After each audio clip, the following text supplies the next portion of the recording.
This month I'm doing something new. At the end of this video, after we talk about the national and local market, I'm going to show you how to get a customized market report specifically for your neighborhood delivered to your email box every week. Hi, I'm Bob.Woolverton. I'm with Pure Real Estate in Bellevue, Washington. Here on YouTube, I'm known as your Northwest Realty Advisor. When we come back in 8 seconds, I'll start with a quick review of the national and local housing market to see what's going on there. And then we'll get to the micro level analysis for your neighborhood. So stick around.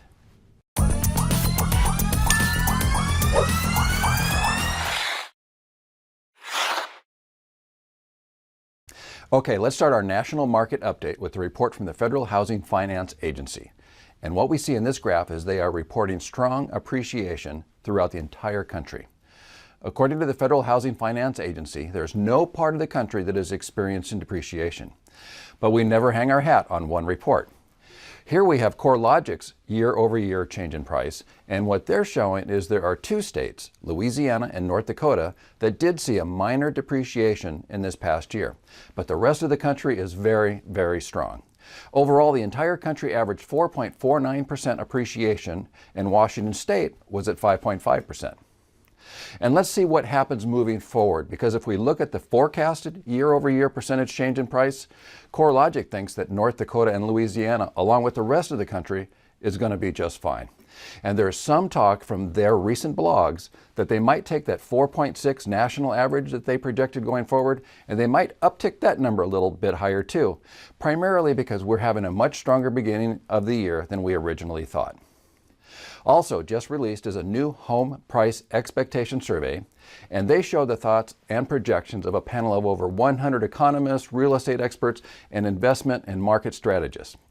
This is a graph of what they all think appreciation is going to do by 2023. If we take a look at all 100 projections, we can see that they think between now and 2023, home values are still going to go up 17.1%. Now, the most optimistic 1/4 of those surveyed think we're going to have real strong appreciation over the next 5 years, and they think it's going to be at 28.3%. But even the bears, the most negative 1/4 of that survey, still think prices are going to go up. They're not calling for any depreciation whatsoever. They just think it's going to go up at a much slower rate. The bears believe the cumulative appreciation by 2023 will be 6.6%. Now, on a personal level, I've been studying economics, and the thing I notice is that economists are all over the board with their predictions. Just like here. Is it 28.3% or is it 6.6%? Regardless, the important data point to consider here is that all the projections, even considering rumors of upcoming recession, all the numbers are still positive numbers. Now here's a chart showing the appreciation expectations of the Home Price Expectation Survey, Zelman & Associates, the Mortgage Bankers Association, Freddie Mac, NAR, and Fannie Mae, for all of these years that they project. Now some project for 4 years, some for 2, some for 3. We can see there's no red numbers there either. There's no depreciation projected by any of the major predictors on where prices are going to be going. And we can also see that we're going to have a relatively good year this year, above the norm. And then we're going to be settling back into more normal percentages. Now, on a related topic, people are starting to worry. They're asking, can we really still afford to buy a house that looks like it's a good deal? Ladies and gentlemen, I want you to understand that this affordability crisis that people are talking about, a lot of that has to do with rentals, because rents just keep going up and up. If we take a look at the percentage of income required to rent, that number is higher than what the average was in the late 1980s and 1990s. If we take a look at the percentage of income required today to buy a home compared to previous years, we can see, yeah, it's more than it was in 2017, but it's less than it was through the late 1980s and 1990s, according to Zillow. So, houses are more affordable to purchase right now than they were historically. And it's more expensive to rent a home right now than it was historically. If we take a look at this chart from the National Association of Realtors, they break it down on an actual month-to-month basis going all the way back to June of last year. This is showing what percentage of income was required to make the normal mortgage payment. That number is falling.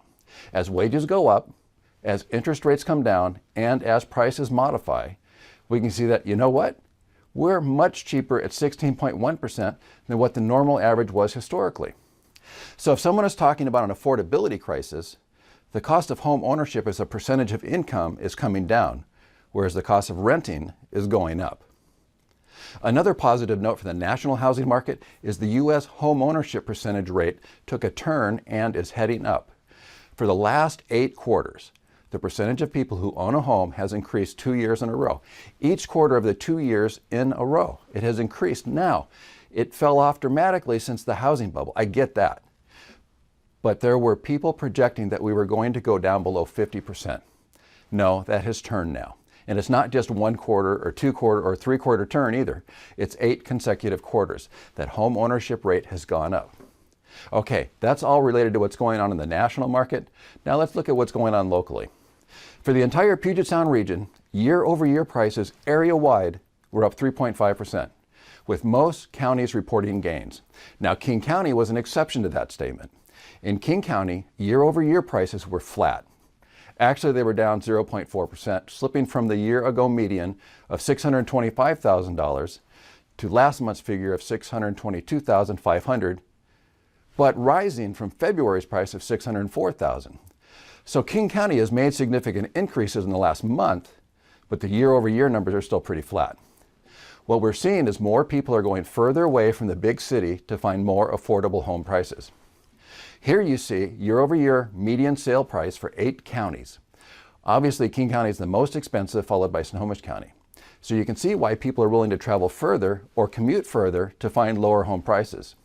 Just between the $500,000 for Snohomish County compared to the $668,000 for King County, well, that's a 25% price reduction just to go further north. And for those going south to Pierce County, that's nearly a 50% price savings. So you can see why there's so much activity in the areas further away from the big city. Just the other day, I was amazed to see how fast homes are flying off the shelf in a part of Snohomish County. While we have more inventory coming on the market this year compared to last year, the homes are selling as fast as they're coming on the market. For example, recently I've been watching a particular area in Linwood for single-family homes priced under $500,000. And when I looked the other day, I saw there were only 2 homes in the market. I knew there had been a ton of homes in the market in this area recently, so what happened to all those homes? Well, they all sold. On this map, all the red pins are homes that have sold, and the yellow pins are in contract on their way to being sold. And these are just in the last 3 months. All of these homes that were on the market all of a sudden look like this: empty store shelves. Kind of like the grocery store shelves when we had that big snowstorm a couple of months ago. Empty, very little inventory to choose from. Now let's talk about the micro-level market data for your neighborhood.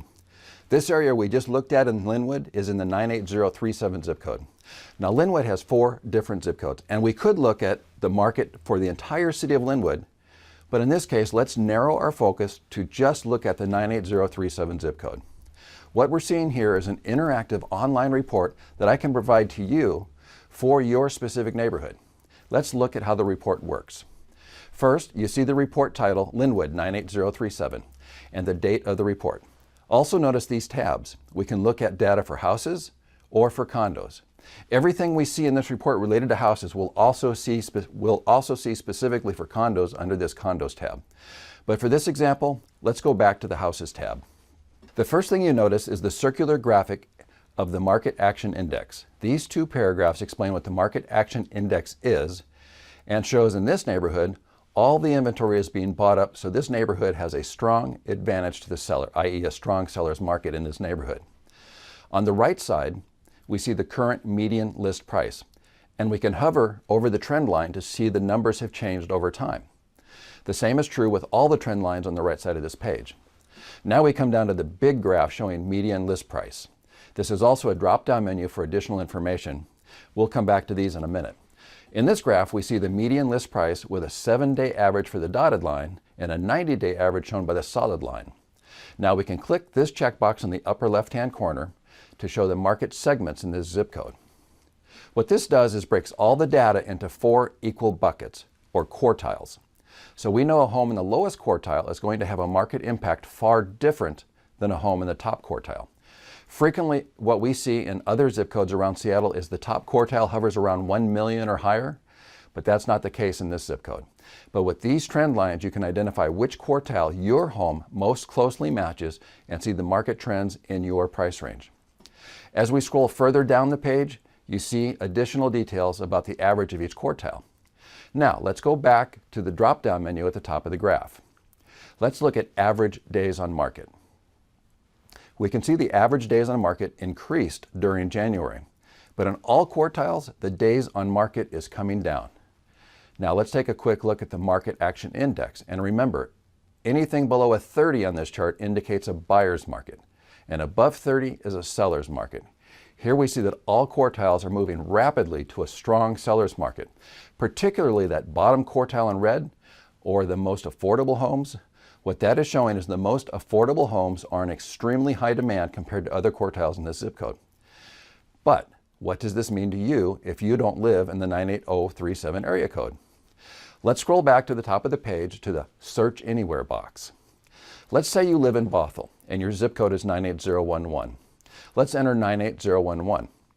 Now Bothell has 3 zip codes. If we had just entered Bothell, Washington, it would have offered us each zip code independently and one additional report that includes all 3 zip codes combined since we entered 98011, it's offering us the report we asked for. So we click on View Report. Now you can see the report for the Bothell, Washington 98011 zip code, and all the numbers have changed. There will be one major difference in what you will see. Since the computer doesn't know who you are, it will ask for your name and email address. It will also ask for your phone number, but the phone number isn't required. And then once you put in your email address, the program will send you a link to see the current report for the area you requested. And it will send you an updated report every week until you tell it to stop sending your reports. I'll put a link to the 98037 market report in the comments below. You can click on that link and then get started from there if you'd like to get this type of neighborhood-specific market data on a recurring basis. All you have to do is enter your zip code or city in the Search Anywhere box at the top of the report to get started, and you're on your way. So there you have it, a national, local, and micro-level market report. On a national level, the housing market looks good and predictions for the future remain positive. Locally, we're getting more inventory on the market, but it is selling nearly as fast as it comes on, and the rate of appreciation has decelerated to a more normal level, which is good for everyone, both buyers and sellers. If you're thinking of selling your home now, as long as your home is properly priced, it will sell. If you're thinking of buying in this area, when you compare the percentage of your income being consumed by rent as to what it could be with owning your own home, now is a very affordable time for you to make the transition. If you want to watch the housing market data in your neighborhood, click on the link in the description below for the 98037 report and get started with your own custom report. Now, if for some reason that doesn't work, shoot me an email and I'll get you set up. I hope you found value in today's video. I know it was a long one today. I sincerely hope you found a golden nugget of information in there somewhere. If you did, click that subscribe button and click that reminder bell so you'll be notified when I post new videos. If you liked today's video, give it a thumbs up. That's feedback to me that I'm giving you information of value. And last but not least, please share this link with someone you know who can benefit from the information on this YouTube channel. You can find my email address and telephone number in the description below. Call me or email me. I'd love to hear from you, and I'd love to represent you in your next real estate transaction. I'm Bob.Woolverton. I'm with Pure Real Estate in Bellevue, Washington. Here on YouTube, I'm known as your Northwest Realty Advisor. Every week, I post new videos about buying, selling, or investing in real estate, as well as some home tours and listing videos. I'll see you next week.